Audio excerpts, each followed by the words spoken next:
Hello friend, আশা করি সবাই ভালো আছেন। আজকে আমরা দেখব মার্কেটে এএমডি সেটআপ কিভাবে কাজ করে এবং এখান থেকে আমরা কিভাবে ট্রেড প্ল্যানিং করতে পারি। সো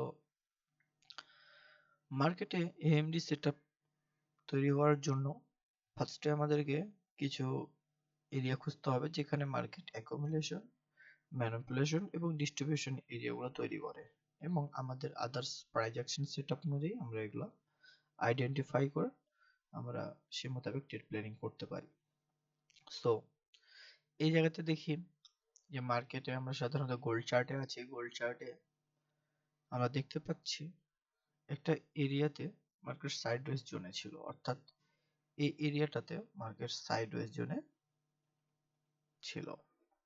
আচ্ছা, সাইডওয়েজ জোনে মার্কেট কি করছে? এই জায়গাতে অনেকজন এন্ট্রি করছিল, বাইং বাইং বাইং। আবার মার্কেট আসে বাইং বাইং, এখানে বাই হয়েছে। আবার মার্কেট কি করে? এই যে বাইং হয়েছিল এইসব জায়গাগুলোতে, মার্কেট সকলকে এই জায়গাতে এসে কি করে বের করে দিল বা ক্লোজ করে দিল। আমরা দেখতে পাচ্ছি এখানে এখানে সকল স্টপ লস গুলো এখানে ক্লোজ।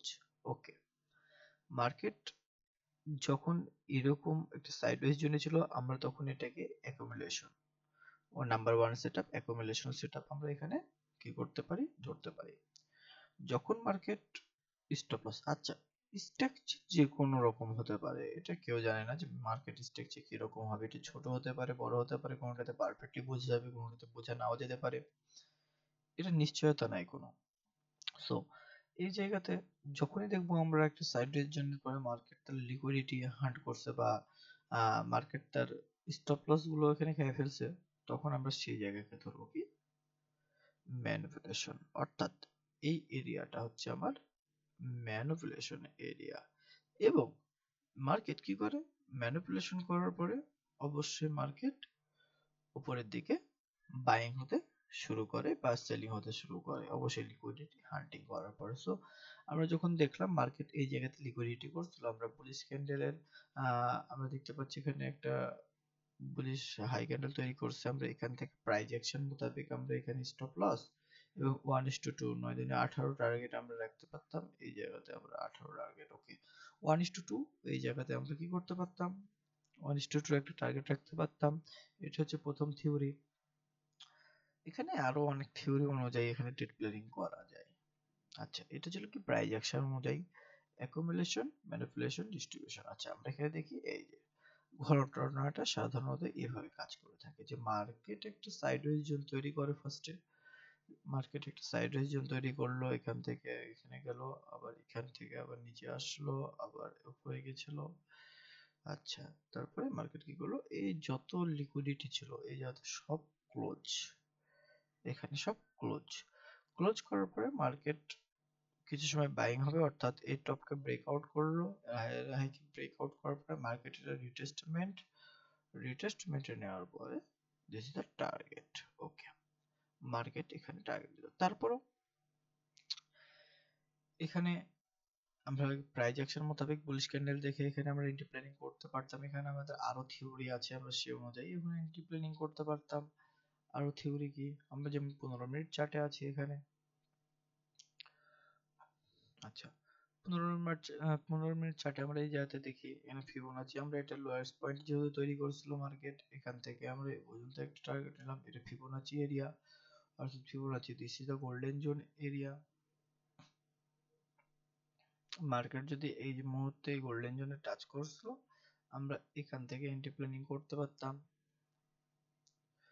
এখান থেকে আমরা এন্ট্রি প্ল্যানিং করলাম, আমাদের স্টপ লস থাকতো এই জায়গায় এবং আমরা টার্গেট রাখার চেষ্টা করতাম 1:2। আমি 1:2 বেটার মনে করি ডে ট্রেডিং এর ক্ষেত্রে, এটা ভালো একটা রেজাল্ট দিয়ে থাকে। সো 1:2 রেজাল্টে আমি দেখতে পাচ্ছি এই জায়গাতে আমাদের পারফেক্টলি আমাদের টার্গেট এই জায়গাতে হিট হয়ে গেছে। সো এখানে আমরা অ্যাকুমুলেশন, ম্যানিপুলেশন, ডিস্ট্রিবিউশনে আমরা দুইটা মোতাবেক এখানে আমরা দুইটা ধরনের এন্ট্রি নিতে পারতাম, একটা প্রাইস অ্যাকশন, একটা ফিবোনাচি দ্বারা। সো প্রাইস অ্যাকশনে আমরা এখানে এন্ট্রি নিতে পারতাম, this is the bullish candle. So এখানে আমাদের স্টপ লস থাকতো, আমাদের টার্গেট থাকতো 1:2, না ধরে 18 এ পর্যন্ত। আমরা ফিবোনাচি যদি নিই, ফিবোনাচিতে আমি দেখতে পাচ্ছি এই জায়গাতে আমাদের গোল্ডেন জোন এরিয়া একই এন্ট্রি এরিয়া, প্রায় একই এরিয়াতেই আসে এন্ট্রি। যখন মার্কেটে দুইটা থিওরি এক জায়গাতে এন্ট্রি এরিয়া দিয়ে থাকে সাধারণত, তখন এটা একটা ভালো বাইং অপরচুনিটি দিয়ে থাকে। সো বাইং বা সেলিং অপরচুনিটি দিবে। আমরা দেখতে পাচ্ছি ফিবোনাচি তো, এবং সাধারণত প্রাইস অ্যাকশন দুই জায়গাতেই, এবং দুজনাই একই স্থানে সাধারণত এখানে এন্ট্রি প্ল্যানিং দিয়েছে আমাদেরকে। সো আমরা এখান থেকে অনায়াসে বাই করতে পারতাম, এবং এখান থেকে আমাদের দেখতে পাচ্ছি টার্গেট হিট, মর্নিং ট্রেড ছিল। সো আমরা এখানে যদি দেখি সকালে মার্কেট ওপেন হয়েছিল কয়টায়, মার্কেট এখানে ওপেন হয়েছিল 4টার সময়। মার্কেট ওপেন হওয়ার পরে মার্কেট এই যে ওপেন হয়েছিল এশিয়া সেশন, এশিয়া সেশনে ওপেন হওয়ার পরে কিছু সময় মার্কেট এখানে বাইং হয়, বাইং হয়ে মার্কেট আবার নিচে আসে, নিচে এসে এশিয়া সেশনের বা গতকালকে রাত থেকে যতজন এন্ট্রি করছিল, গতকালকে রাতের যত এন্ট্রি ছিল সব এন্ট্রি এখানে ক্লোজ। এন্ট্রি ক্লোজ করার পরে মার্কেট এখান থেকে বাইং হওয়া শুরু হচ্ছে, অর্থাৎ লন্ডন টাইম এখনো অন হয় নাই, লন্ডন টাইম এখনো বাকি আছে, তার আগে মার্কেট আমাদের টার্গেট দিয়ে দিয়েছে। আর এখানকার অ্যানালাইসিস অনুযায়ী মার্কেট আরো উপরে যাওয়ার সম্ভাবনা থাকে, অর্থাৎ এই পর্যন্ত এটা একটা লিকুইডিটি এরিয়া, এখানে কিছু সেলাররা অপেক্ষা করছে মার্কেটে, এই সেলারদেরকে মার্কেট বাইর করবে, এবং আমাদের ফিবোনাচি যে লেভেলটা, একটা লেভেল আছে আমাদের হাইট লেভেল, সেই লেভেল অনুযায়ী মার্কেট এই জায়গা পর্যন্ত যাওয়ার সম্ভাবনা বেশি, অর্থাৎ মার্কেটে 3975 পর্যন্ত যাওয়ার সম্ভাবনা অনেক বেশি। সো আমরা এখানে হোল্ড করবো এবং ওয়েট করতে পারি, এবং সবথেকে বেটার রেজাল্ট হচ্ছে 1:2 রেজাল্ট নিয়ে আমরা এখান থেকে প্রফিট নিয়ে বের হয়ে যেতে পারি। এতদূর আমাদের অপেক্ষা করার প্রয়োজন না, যারা হোল্ড করতে পারবেন তারা এখান থেকে হোল্ড করতে পারেন। আমি বেস্ট মনে করি 1:2 ইজ দ্য ইন্টারডে ট্রেড। ওকে, আশা করি সকলে বুঝতে পারছেন। যদি কারো কোনো কোয়েশ্চেন থাকে বা যদি না বুঝতে পারেন, অবশ্যই কমেন্টে জানাবেন, আমি আবার এটা নিয়ে ভিডিও করার চেষ্টা করব। সকলে সাবস্ক্রাইব, লাইক, কমেন্ট করার চেষ্টা করবেন। ধন্যবাদ আপনাদের।